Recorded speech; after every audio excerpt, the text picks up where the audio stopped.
Bismillahirrahmanirrahim. Assalamualaikum warahmatullahi wabarakatuh. Waalaikumsalam warahmatullahi wabarakatuh. Terima kasih teman-teman. Kita lanjutkan curhat dan sesi sharing mengenai academic writing ini. Mudah-mudahan pada sesi ini melanjutkan sesi sebelumnya, mengoperasikan mind map ya. Minggu lalu sudah diberikan intro dan mungkin hari ini ada studi kasus lah diharapkan supaya nanti kita bisa explore lebih jauh dan nanti kami harapkan ada partisipasi dari teman-teman untuk sharing. Silakan dari teman-teman yang ingin menyampaikan hal-hal yang mau didiskusikan atau mau yang terkait pertanyaan dari sesi sebelumnya supaya nanti hari ini kita bisa diskusikan lebih lanjut dan kita bagikan informasi ke teman-teman yang lainnya. Terima kasih. Ya, terima kasih Pak Taufik. Saya hari ini kita akan membahas bagaimana mengorganisasikan ide. Ketika kita punya ide untuk sebuah artikel ilmiah, itu awalnya biasanya idenya semrawut. Kalau saya mengumpulkan mana? Kalau saya share screen ya, Om. Silakan.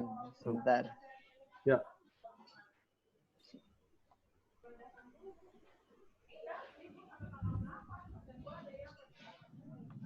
Yuk, silakan, Pak. Iya. Ya, oke. Saya share screen saya.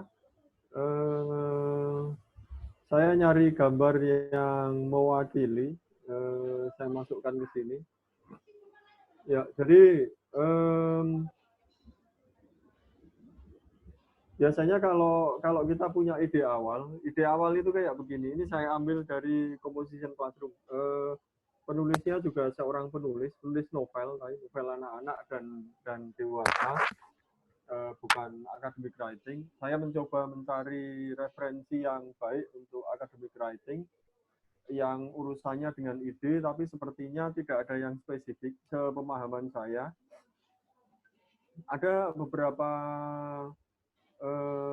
artikel yang mungkin menarik buat teman-teman, buat saya, tapi semuanya terkait dengan ide yang dikelola oleh sebuah perusahaan. Jadi perusahaan-perusahaan besar seperti Siemens dan lain-lain itu menjaga keberlanjutan ide agar untuk menjaga keberlanjutan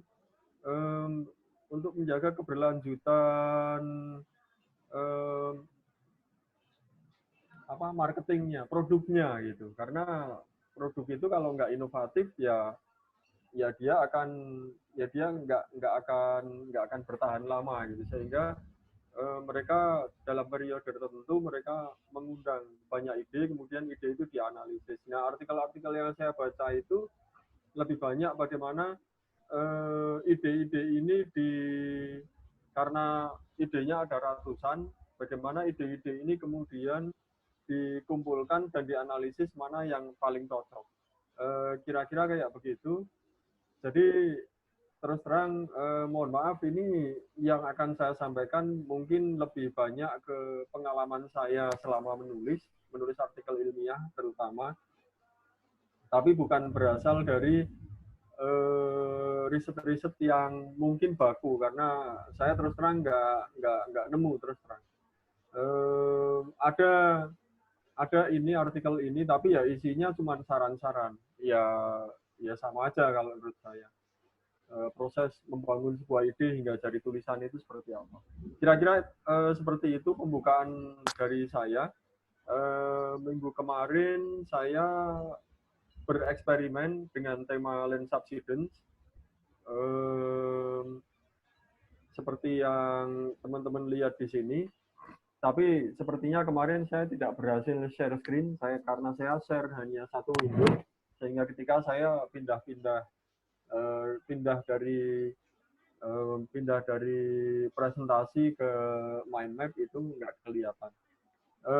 Nah, untuk tema untuk diskusi sekarang ini, Mas Fauzi Ahmad kira-kira akan menyampaikan ide-ide yang dia punya karena lagi nulis skripsi ya Mas. Ya betul. Ya lagi nulis skripsi, jadi Mas Fauzi akan menyampaikan idenya. Saya akan menuliskan ide-ide itu dalam bentuk mind map. Mudah-mudahan cara ini membantu teman-teman untuk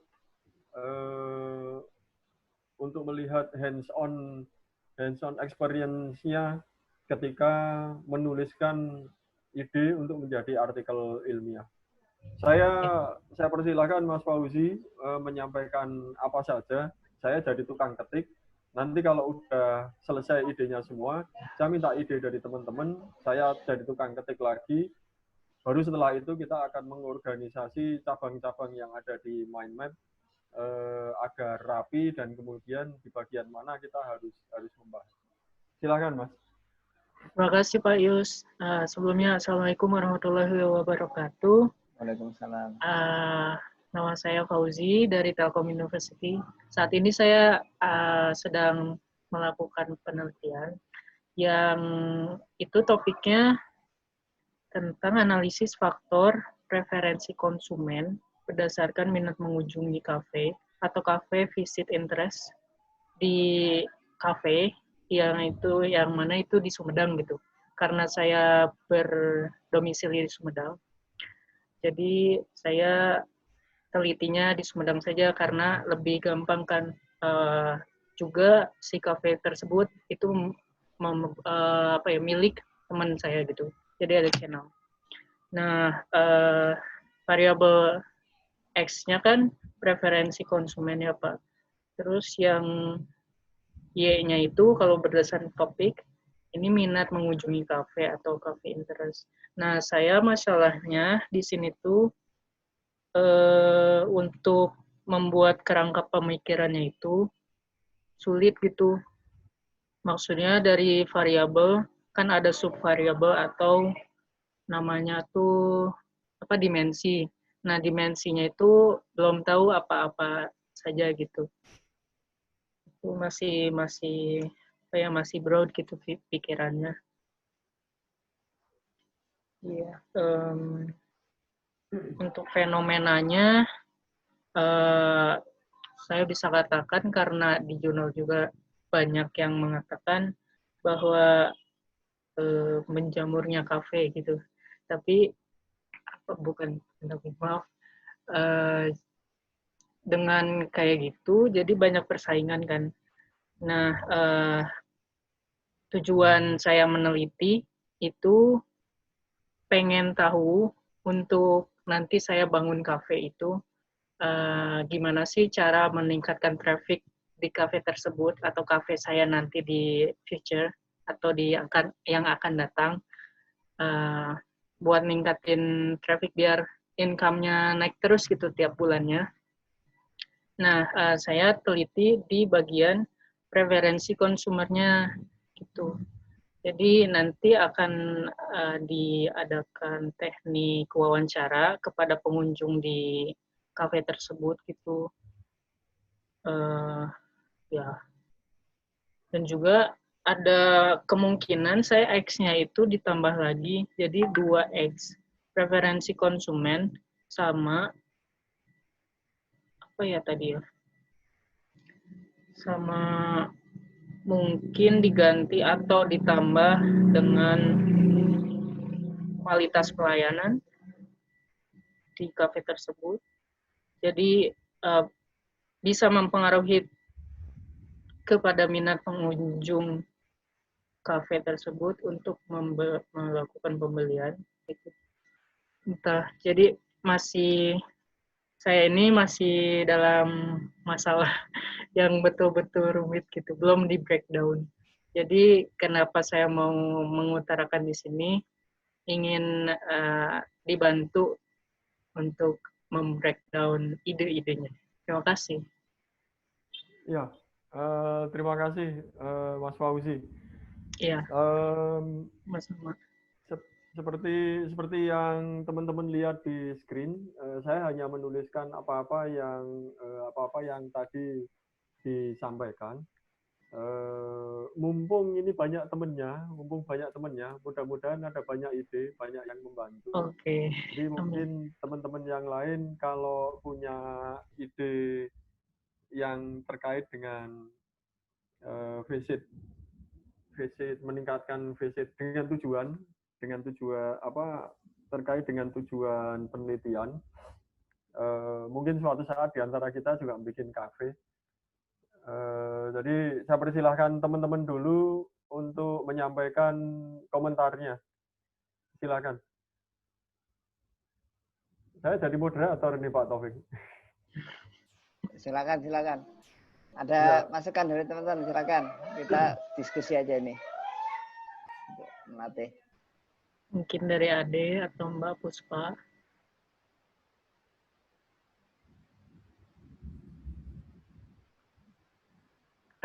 Saya sinyalnya kalau enggak, on off.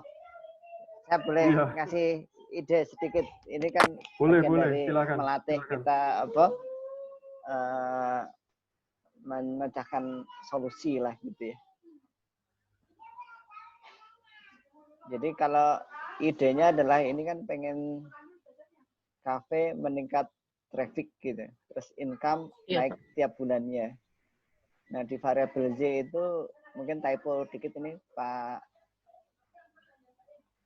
Yus, minat mengunjungi kafe. Nah minat mengunjungi kafe itu kalau ya bisa kafe, bisa warung atau apa gitu ya. Tapi idenya adalah yang menarik itu salah satunya adalah tempatnya nyaman misalnya gitu.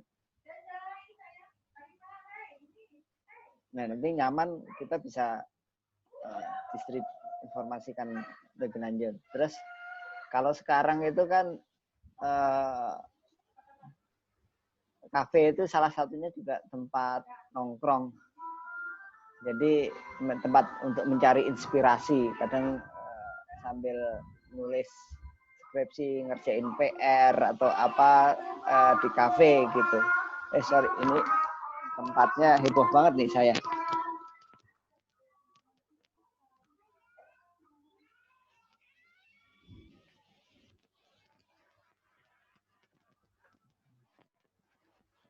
Kalau minat unjungi kafe, kan tadi ada layanan ya. Layanan itu bisa jadi misalnya kecepatan layanan rata-rata.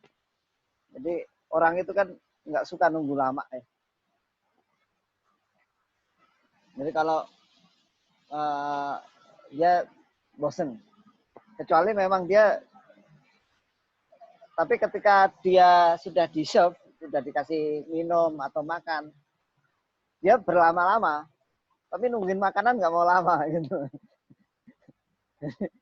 Nggak mau diusir juga gitu. Jadi memang ketika sudah duduk, entah ngopi, entah minum jus atau makan bakso atau apa gitu, dia berlama-lama. Tapi nungguin jusnya atau nunggu baksonya jadi dia nggak mau lama-lama. Gitu. Terus hal lain yang jadi perhatian juga kalau di situ overhead ya. Yang jadi overhead untuk operasional kafe itu apa saja itu juga mesti diperhatikan. Karena kan ini ngomongin income ya. Iya. Jadi overhead itu nanti mempengaruhi misalnya kafe kita itu mau seberapa besar areanya, berapa tempat duduk. Itu nanti berapa orang yang akan melayani.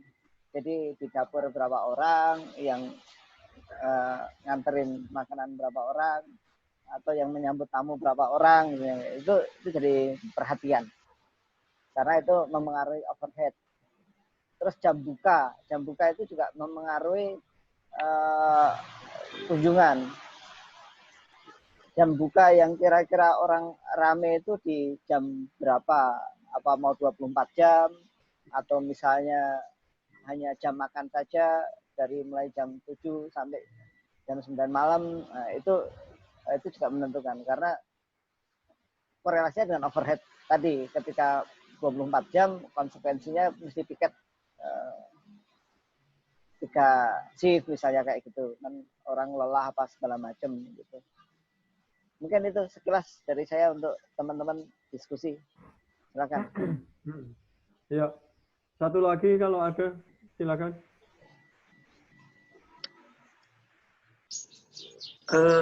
Izin ngasih saran? Ya, boleh. Mungkin ini nanti bisa tergolong entah masuk ke variabel atau apa ya. Soalnya kalau misalkan ini kan objeknya kafe atau tempat, ya bisa dikatakan targetnya itu untuk orang mengunjungi ya. Bisa menggunakan prinsip sabta pesona, di mana si kafe ini memiliki 7 elemen yang disebut sabta pesona tadi, yaitu diantaranya aman. Jadi si pengunjung itu nanti tuh merasa aman saat berada di kafe tersebut. Terus pastinya bersih, untuk menjamin kenyamanan dari si pengunjung. Lalu sejuk atau suasananya itu tidak terlalu pengap atau panas, dan tertib bisa dalam antrian ataupun nanti dalam urutan pelayanan. Terus ramah tamah, di mana nanti mungkin dari pihak kafenya, entah attitude dari pegawainya,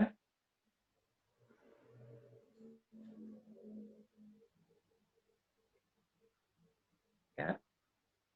Dan terakhir kenangan. Nah, kenangan yang di sini bisa dimaksudkan di mana salah satu kafe itu biasanya punya identity. Jadi kayak dia tuh dikunjungi itu karena apa sih? Misalkan karena interiornya, misalkan karena mungkin dekorasi-dekorasi atau ada suatu hal yang unik. Jadi punya ciri khas. Nah, untuk lainnya sih hampir sama yang disebutin sama Pak Taufik tadi, di mana memang delivery service atau dari mulai pesanan dipesan sampai diantar itu membutuhkan waktu berapa. Jadi makin lama pengantaran biasanya orang nggak mau Jadi makanya waktu servingnya harus sesingkat mungkin kalau bisa. Mungkin itu tambahannya. Iya. Ya, terima kasih. Menarik ini. Luar biasa. Silakan yang lain. Boleh menambahkan, Pak? Boleh. Silakan. Terima kasih sebelumnya. Saya Bondan dari PT RRB. Kalau saya melihat dari kacamata IT ya, kalau setahu saya ini metode yang saya sarankan itu menggunakan data science. Jadi pengembangan mungkin Pak Taufik di sini, Pak Yus juga sudah mengetahui lebih jauh ya daripada saya mengenai data science. Di mana di dalam data science itu ada beberapa cabang. Dia berfungsi untuk memfasilitasi secara teknologi. Misal, nanti ada untuk feedback-nya apa, komunikasi 2 arah, yang misalnya puas, tidak puas, atau cukup gitu. Terus yang kedua, promosi.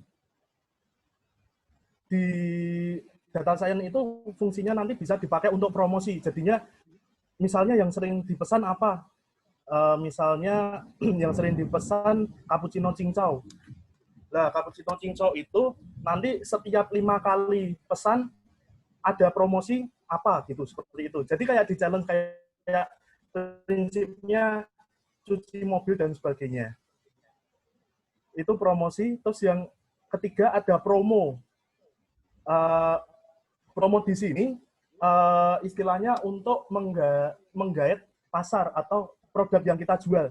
Kemarin saya sempat baca artikel tentang ilmu ekonomi, di mana di situ istilah sederhana saya lupa bahasanya apa, nanti coba saya cari di HP saya. Intinya, kita jualan 2 produk, di mana sebenarnya kita menjual produk dengan nilai yang tinggi.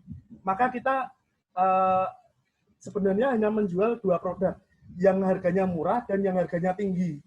Tapi kita sisipkan 1 produk yang digunakan untuk dilupakan sama orang, atau alias selisihnya dari harga yang tinggi itu lebih mirip. Misal, harga yang murah 10.000, harga yang tinggi 30.000, lah harga yang medium 25.000. Jadi orang akan cenderung belinya kalau nggak yang ke bawah, ke atas. Jadi istilahnya sudah kayak mengarahkan, oh si penjual mau beli kena yang kurang luas nih. Karena apa? Karena yang kecil harganya 10.000 dan dapat sedikit, sedangkan yang medium selisih 5.000. Istilahnya apa ya? Saya lupa itu. Nanti saya coba ketikkan di sini. Dan yang terakhir, selalu ada yang baru tiap minggu. Atau 2 minggu sekali lah. Misal kayak live musik. Atau mungkin kayak acara, atau mungkin kayak ya challenge apalah istilahnya, seperti itu. Jadi saya cuma mengkolaborasikan, intinya dari data science itu bisa digunakan untuk memecah 5 yang tadi. Terima kasih. Wah, luar biasa ini. Besok pagi udah ujian ini, langsung lulus. Luar sekali, Pak. Ya, boleh. Tambahan aja sedikit, Pak. Menambahin dikit. Silakan. Terdengar ya? Ya, kedengeran. Ya mungkin saya nggak ilmiah banget, cuman kalau misalnya ngelihat dari topiknya, mungkin Mas Fauzi bisa menempatkan dirinya sebagai konsumen itu sendiri sebenarnya. Karena di sini variabelnya salah satunya ada memperhatikan pendapat konsumen itu seperti apa. Kemudian apa sih kira-kira konsumen itu datang ke kafe itu untuk apa gitu? Untuk nongkrong kayak Pak Taufik tadi bilang, atau dari menu makanannya. Mungkin sesuatu yang unik itu bisa dilihat dari menunya atau keberlangsungan kafe itu sendiri, kayak sesuatu yang dicari. Misalkan, oh kafe ini menyediakan wifi gratis, kayak gitu. Itu selalu mungkin banyak dicari. Atau menu makanan yang selalu dicari orang atau khas sendiri gitu. Misalkan vegan, menu-menunya khusus buat vegan, kayak gitu. Mungkin orang umum nggak semuanya bisa ke situ, tapi bagi orang-orang vegan yang mungkin sekarang sudah mulai marak gitu, bakal mencari gitu, dan khas di kafenya Mas Fauzi sendiri kayak gitu. Terus kayak yang menempatkan diri sebagai konsumen aja kayak gitu. Jadi apa sih yang biasanya konsumen tuh nyari apa sih? Biasanya kalau Mas Fauzi ke kafe tuh untuk apa sih kayak gitu? Privacy-nya kah? Atau untuk refreshing kah? Atau hanya untuk makan kah? Jadi lebih tujuannya untuk apa kayak gitu. Jadi kayak ya itu menempatkan posisi kita sebagai konsumen untuk tahu apa sih kira-kira yang bisa ditingkatkan dari kafenya. Itu sih Pak, singkat aja. Terima kasih. Ya, sama-sama. Jadi seperti itu. Kayaknya banyak yang ngebelain Mas Fauzi ini, Masya Allah. Kalau saya dari sisi mind mapping, bagaimana kita mengorganisasi ide. Ketika kita punya ide atau kita mendengar sesuatu, sebenarnya mind map itu juga untuk mencatat. Kalau orang kuliah, saya selalu ngajarin anak saya, kalau nggak sempat nyatet rapi, bikin pakai mind map gitu. Tulis saja semuanya yang kamu dengar. Nah, kenapa kemudian menggunakan mind map yang versi software ya dalam hal ini? Itu karena kita bisa dengan mudah mengklaster misalnya. Saya nyari apa sih? Saya nyari variabel. Variabel Y-nya X-nya ada X1, X2. Kemudian boleh jadi ini juga sebuah variabel X gitu. Tiba-tiba ini saya geser ke sini. Saya tambahi misalnya X3. Nah, mengorganisasikan ide itu kira-kira kayak begitu. Kita punya banyak hal yang sepertinya tidak rapi, tapi tiba-tiba kita bisa merapikan itu. Atau kalau kita nggak suka ini ada di sini, saya kembalikan ke tempatnya, kemudian saya bikin koneksi di sini, saya ketik Ctrl L. Nanti dicari menunya ada di mana. Mungkin ada di tools, ada bikin garis penghubung gitu misalnya. Maka dia tiba-tiba kita akan punya variabel X yang ketiga gitu. Itu adalah gunanya mind map. Salah satunya. Tentu bukan satu-satunya. Saya di awal ketika awal-awal membuat tulisan atau apa, saya senang sekali membuat mind map. Apapun saya mind map kan gitu. Meskipun mungkin di ujungnya juga kalau kita sudah tahu banyak, ya kita tidak terlalu menggunakan mind map juga. Tapi mind map itu kira-kira memudahkan kita untuk menggali sesuatu dan kemudian mengklasterkan. Kira-kira kayak begitu. Saya kira udah 16.30. Nanti mind map ini saya share ke teman-teman dalam bentuk dalam bentuk file aslinya, jadi bisa dibuka.